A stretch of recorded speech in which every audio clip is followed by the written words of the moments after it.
Hi, everybody. I'm Shannon Stott, and you're watching On and Off the Topic. We are discussing, when I say we, the WE, I mean me and Emily Arnold Fleming, and we are going to discuss the topic of the month under the theme of the year, which is community. The topic of the month this month in March is response, and let's talk about response on and off the stage. Hi, Hey Emily. everyone. Hey. Welcome Hi. to Response Month. Yeah, welcome to Response Month. What a month! What a month. We got a lot to cover. We have a lot there's a to lot cover. here. Yeah, I'm going to start off with personal stuff, and then we'll jump in to what you to your response to my personal thing. I would love to hear you talk about personal stuff. Okay. Well, I just wrapped a movie. I was on set all week, and it was I know that. That's awesome. that's why I wasn't at the thing I was supposed to be at last night. So we wrapped last night, and it was an intense thing. Like, it was, 7 days for me, 7 days of work with people I barely knew, and we got bonded. And there's the cast, there's the crew, there are different sets and environments. And I woke up this morning, and of course we had like a wrap party last night, and everyone talked and chatted about all of it. And this morning I woke up with like boo boo, like nah. Everyone was gone. Like, people came from all over the place. Everyone left. I'm like getting teary-eyed just talking about it, Emily. Like, just like it was so fun. And I woke up feeling like, I looked at my phone. I don't have, you're expected on set by this time with these people. I didn't have my call sheet. Nobody checked on me to see how my movie day was yesterday. And so anyway, I think that this is great to talk about, because the response that I have physically is like depressed, like physically depressed. Like, my body is like, my mental state doesn't want to do any work. I just miss my new friends. So let's talk about that. Oh. Yeah, it's funny how our bodies and how we have like the like post-show blues. Right. We do. Yeah, right after we finish a project and we're like, oh, what now? It's so Yeah. hard. It is. And I'm wondering, so, okay, we love to talk about this stuff on and off the stage. And we talk to you specifically because you are a licensed, board certified behavioral analyst. And you work with responses and how people respond to things. So on stage, one of the things that this feeling that I'm feeling right now is the feeling of when you get on stage and you say something, right? And you didn't mean to say that thing, or it causes a response that you weren't intending. And Uh-huh. and you feel embarrassed or sad or something yucky. I was wondering if we could talk about, like, how does that show up in your work, and how do you teach people to move through it? Ooh, okay. This is good. This is good and exciting. So when I think of response, first of all, behaviorally responses, like you said, most of my job, it's like half of my job. Half of my job is response, half of my job is stimulus, meaning like the Mm. environment, right? Um, and so when I'm going to think about response, I'm going to think about behavior. So like the doing, um, not necessarily the feeling, because feeling is more of a stimulus. Like it's something that it's a conglomeration of things happening inside your body, right? Okay. Um, but uh, when we think about how we can respond to those feelings, how we behave when that stimulus environment's happening inside of our bodies, that's something that I like to explore and work on, right? So we say something on stage, it makes us feel uncomfortable, and then we feel uncomfortable. And what's important to think about first is that all of us respond and behave differently when we feel discomfort or when we feel sadness or when we feel things, because I think you would agree that those are not pleasant feelings, right? And we want to get away from them. So we tend to do whatever we can to get away from that feeling. So for some of us, for like newer improvisers, that could be like apologizing and being like, "Oh no, I'm so sorry. I did not mean to do that thing. I did not mean to say that thing." More seasoned improvisers might have other skills that they have learned. I have a friend of mine who is like, when you don't know what's happening, you play faster. So they just play faster when they feel uncomfortable. I tend to be louder and wackier. And so I think that is unique for all of us in terms of what we do in how to move away. What do you do when you feel discomfort to move away from that feeling? What an interesting, yes, this is interesting. We have the best conversations. So okay, to answer your question directly, I laugh is what happens instinctively, and especially during interviews. Like this is off stage talk, right? But during interviews, if I'm nervous or whatever is happening, I'm not sure what I'm saying or what if I'm saying if what I'm saying is landing, I tend to blah blah blah, right? I tend to laugh, and I have worked on that. It was pointed out to me, a long time ago, but it was pointed out to me, and I've worked on it because of what we're talking about. This feeling of moving away when we do that, especially on stage. So when I teach, I often try to coach my performers to recognize that response, that like I'm moving faster through the thing, or I'm being bigger, or I'm laughing, so that instead of doing those things, like let's slow down and look at the thing, because sometimes what has happened is, and I'm sure you've never done this, I certainly have never done this. No, I'm sure whatever you're about to say, it's never happened to me. But sometimes we're trying to move through something that we've done that may have made someone else feel uncomfortable. Yeah. And so we're like, oh shit. Can I say shit? I always said it twice. Yeah, it's your show. I swear on my own show. Right? Like, can I do it? We move through it. We try to forget it. Yeah. And instead of addressing it especially when it comes to other people, like, and then you have this idea later, well, I didn't mean to, or I didn't, mean to offend, or I didn't mean to say, or that's not what my intent was. But if we had taken the time right there in the moment to recognize and to feel our heart rate racing and our body tensing, it might be uncomfortable, but we do have the capacity to address it in the moment. Yes. And also, I'll ask you kind of a leading question. Why do we want to address something like that in the moment?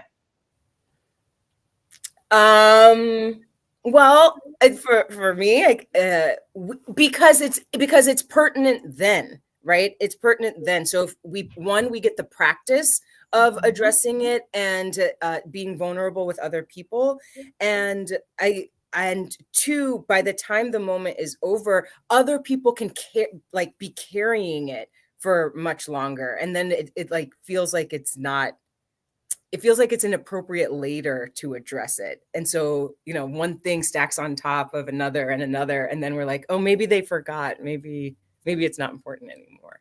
Yeah. Yeah. And both of those things, the being vulnerable and making sure that we address a thing in an appropriate way, those are two things, Shannon, Stott, that are important to you. Also important to me, like as improvisers, right? And so when we're thinking of responses, when we think about our responses, we can either be moving away from the things that make us feel uncomfortable, or, and possibly at the same time, moving towards the things that are important to us. So what so what you're talking about is what some of us would call like a choice point, right? Where we have this feeling. We can make a choice in this moment. We can either move away from this feeling, get out of it as fast as possible, and be like goodbye, moving on, or we can do something that will get us closer to what's important to us. We might have to sit in the discomfort a little while, but what we're doing is ultimately important. Well, that's our show, friends. That's it, 12 minutes. I that that's really important because okay, so let's take that and move it into the bigger picture, right? So we are talking about response on stage, whatnot, but our big picture is community, right? Our big picture is community. So this word choice, this phrase choice point, right? A choice point. This seems like it's a big concept as far as making moves, making change in community and how we address our like little community, like family, friends, and then also how we address our bigger community, neighborhood, city, state, right? Yeah, because you're making choices all the time, right? And hopefully, the choices that you're choosing between are things that are important to you in this kind of instance, right? I could, in this moment or 13 minutes ago, I could choose to go towards the thing that's important to me, which is this community, the on and off the stage community that we have, and doing this show with you. Or I could choose my family and my cats and give them snuggles, right? Right. And so at 4:49 my time, I had a choice. I could either be here and log in, or I could go snuggle my cats. And so I chose one thing that was important to me. Right. And our lives are made up of those tiny decisions, right? Like probably, we were done with this in half an hour, but if Shannon and you and I are talking for an additional 45 minutes, at that point, I might make that choice to be like, I'm sorry, I'm not the stage community. I now need to go pet my cats and see my husband. And so like, it's not that we always choose one particular thing, but we have to kind of weigh Mhm. the things that are important to us throughout all day long and throughout our lives. Yeah. I wonder then, okay, so we're talking about response and choice points, and I wonder then how does a choice point come into play on stage? Um, I I love your responses to my questions. so there's obviously like what we just talked about, right? Where we sit in discomfort or move towards things that are more important. Mhm, There are other examples of ways we can do that other than, the example that we use, which is like mhm, say something that was probably not okay. Uh, mhm, and those examples could be try something new, or, if you're, or like be really vulnerable, which might be mhm. uncomfortable, but it's important for you to. Um, but also, there are a million different choices we could make at any time when we're on Right, stage. right. Those I would argue look because if I think of a choice point, it's usually like a dot and like two little lines come out of it. Um, I think when we're on stage, our responses are more like a web Hmm. than that, right? Yeah. Or a chain could also be good. If I'm thinking behaviorally, a lot of what we do is we have a stimulus, an environmental stimulus, and then our behavior, a response, and then the environment's affected by that thing. There's consequence, right? And then that serves as a thing that happens for another response, and it kind of goes in like a chain. But as far as like what we're choosing, it tends to be kind of like going off in different spires, and um, an environmental stimulus or an offer that you give me might inspire 10 different things in my Mhm. brain based on my learning history in my past that I might choose to go with as a response, which creates a big web of Wow. stimuli and responses. That's interesting because you and I talk a lot about the difference between the character that we're choosing to be on stage and the improviser, the person, the Shannon versus this character, Mm-hmm. which I seem to always go to. It's fine. Uh, but Mm-hmm. it's interesting because in in Shannon, that choice point sort of has those two offshoots, right? Like what are my choices? What is important to me in this scene? What is important to Shannon? Who am I? We've talked about like the self and all of these things. Like, who am I today? What am I trying to accomplish as an improviser? Maybe that is um, trying new characters, or maybe it is uh, being being the last person on stage, being first person on stage, all of these things. And so sometimes when I am making that choice, it can be narrower, is the what I'm Mm-hmm. it's like it feels Mm-hmm. like it can, and that's okay. Like it can be Yeah. narrower for Shannon, but for the character, for this guy, whether or not he's going to go on an adventure or stay at home or eat his sheep, or like there's like 1,000 different spider webs, which is Mm-hmm. interesting. Yeah. Yeah. Yeah. Because it all depends on um, like, yes, you as the improviser, your own personal history and associations that you make based on the stimuli that you're provided, but also based on the character, Hmm. and what is right for that environment that's already been established, and what's right for that character.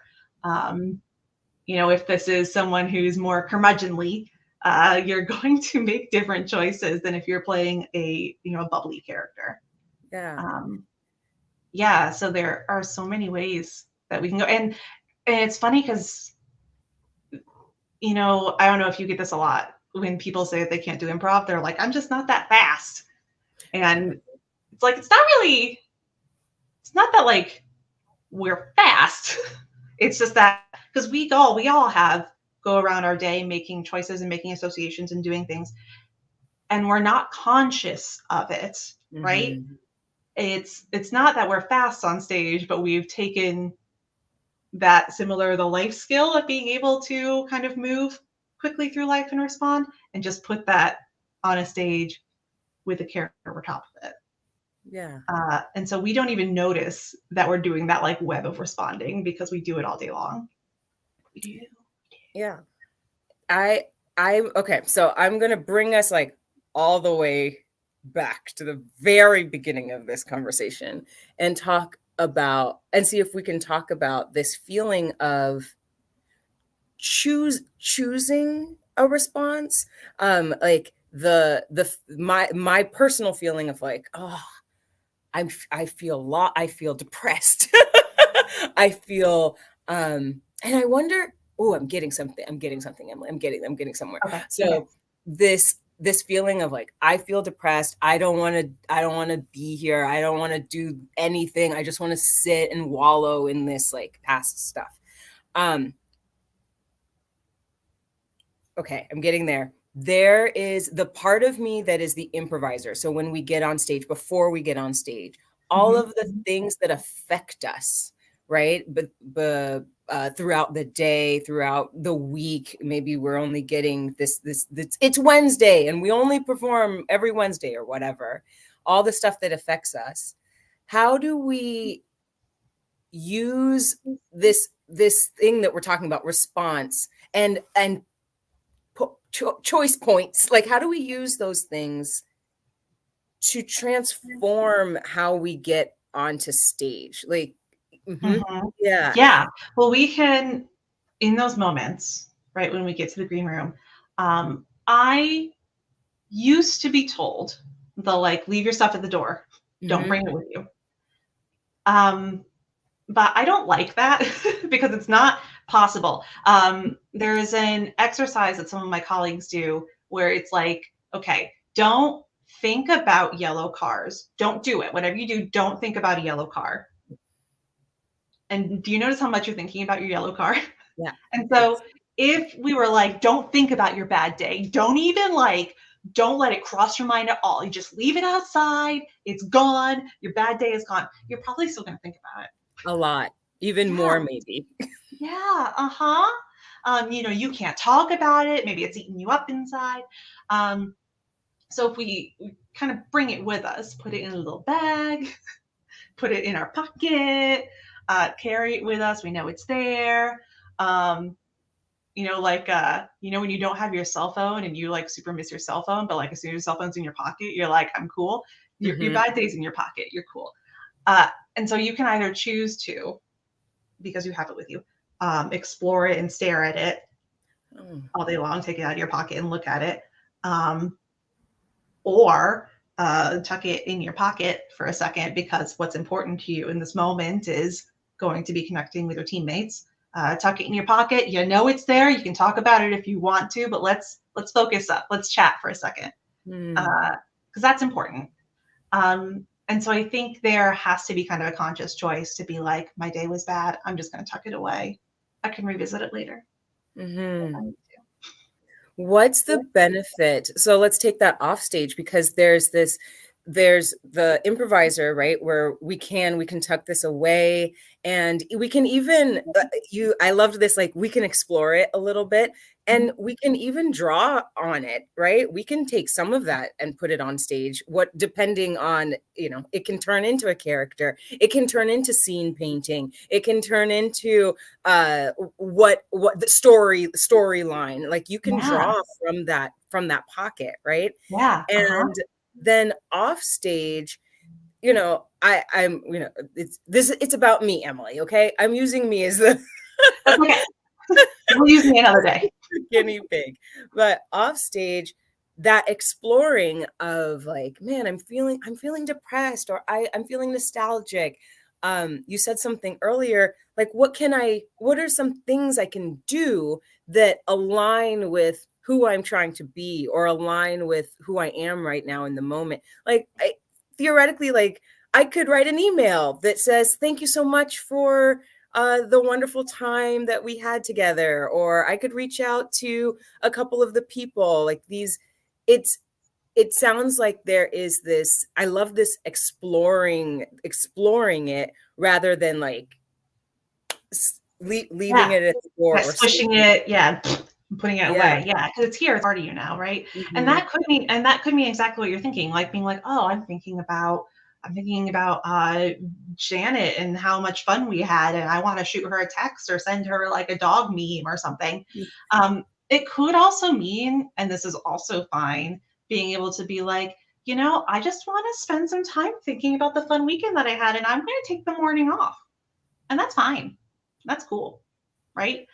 um, Especially if your body is tired. If your body is like, and also I need to recover. Right. Yeah. Uh, and then take that time to like look at it so that, you're not later on like, I didn't think about it at all. I didn't process. I didn't send that message to Janet. I still want to send her a dog meme. Uh, feel free, like, knock Yeah. those things out. Take care of them. They're going to bother you if you don't. They're going I'm to distract you. wondering. Yeah, exactly. Okay, all right. We have just a few more minutes, just a few. And I want to talk about exercises. I want to talk just like we are always talking about, obviously improv on and off the stage. We get it. We get it, Shannon. We get it. But maybe you don't. I don't know. So we have to like be very explicit. And one of the things I want to end on is an exercise. Do you do exercises? Because I'm thinking new choice, the game of new choice. But there are like a million other games and exercises, Emily, that help us work this response muscle. Yeah. Yeah. I like new choice as a game in terms of like more applied stuff, or like things I would do with staff or a group of humans.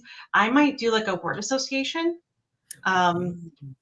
because in one of the ones where it's like everyone's in a circle and the only one you really need to worry about is the person right before you, because it forces you to respond to that one before you.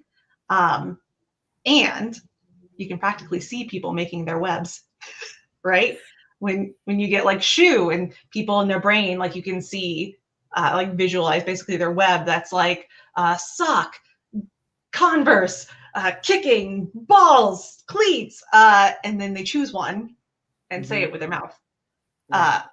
And so I like to use that as an example of like responding in the present moment, and how we use kind of like have a million choices and we choose one that feels most natural in the moment. So, okay, we don't have time to get into what I'm about to bring up. We don't have time, but we can save it for next week. And you said it. You said the words, the responding in the present moment. So today, I feel like what we've sort of covered is responding to like a longer term moment, right? Like for me, it was like I'm literally responding to a week of work. That's what I'm responding to. We talked a little bit about responding to something you may have said, and now it's like festering in your body, and what do you do later? What can you do now? But next week at 4:00 Central, 5 o'clock Eastern. 4:00 Central, 5:00 Eastern. Next week, we can start to explore really responding in the present moment, training our brains to say, to practice, training the practice of responding immediately, specifically on stage, right? Obviously, but in those moments where you're in an interview or talking to your friends, what are the benefits of being able to respond in the present moment? Things like that. Because there are many, and it's funny because I think we did just talk about this choice funding, which seems like it would take forever, right? For us to sit here and evaluate like, oh, do I really want to sit in this uncomfortable situation, or should I just move on? But it happens pretty fast. Yeah. As do many things in our lives happen pretty fast. Yeah. And sometimes we get penalized in some contexts for responding pretty fast. But sometimes it's great. It's nice to be able to just live in the moment without thinking about all the other things. Right. Yeah, it's important. There's lots to say about it. And if you want to know what we're going to say, you need to tune in next week or watch the next episode. So we thank you, Emily. We're done. We're sort of done. I'm going to send my friends dog memes. That's what I learned today. That I can send a dog meme. It's fine. It's fine. Take a break. You can think about it, because if you try not to think about it, you'll think about it. I'm going to think about it. All right. Yeah, this is great. This has been really helpful, actually. Yeah, good. For me. I hope it was helpful for you. And as always, we hope to see you on and off the stage. Bye. Bye.